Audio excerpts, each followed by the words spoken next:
Ladies and gentlemen, we shall now witness the grand relaunch of Amaravati.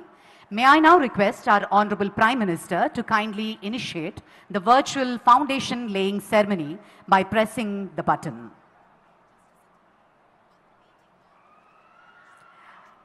Amaravati పునఃప్రారంభ మహోత్సవ కార్యక్రమం జరుగుతున్న తరుణం ప్రధాని గారి చేతుల మీదుగా అమరావతి మౌలిక సదుపాయాల పనులకు శంకుస్థాపన.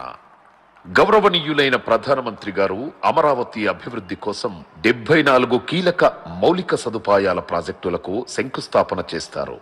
ఆంధ్రప్రదేశ్ శాసనసభ నిర్మాణానికి శంకుస్థాపన. 250 మీటర్ల ఎత్తులో 11.22 లక్షల చదరపు అడుగుల విస్తీర్ణంలో ఆంధ్రప్రదేశ్ శాసనసభ నిర్మించబడుతుంది. ఆంధ్రప్రదేశ్ హైకోర్టు నిర్మాణానికి శంకుస్థాపన. 55 మీటర్ల పొడవు 20.32 లక్షల చదరపు అడుగుల విస్తీర్ణంలో హైకోర్టు నిర్మించబడుతుంది.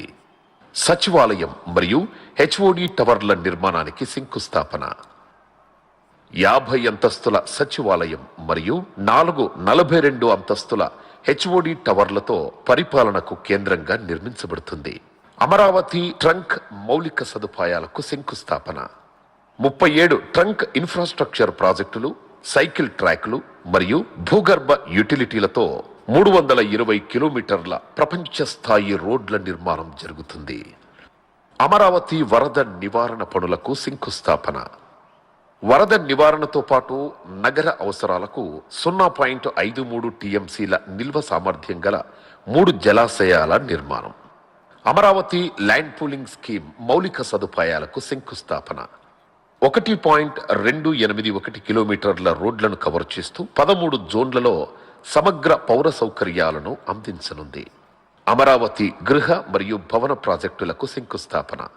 న్యాయమూర్తులు, మంత్రులు మరియు ప్రభుత్వ ఉద్యోగులకు ఉత్తమ ప్రమాణాలతో 10 ప్రాజెక్టుల నిర్మాణం జరుగుతుంది. ఈరోజు అమరావతి ప్రపంచ స్థాయి రాజధానిగా, నిజమైన ప్రజా రాజధానిగా మారడానికి ముందడుగు పడుతోంది.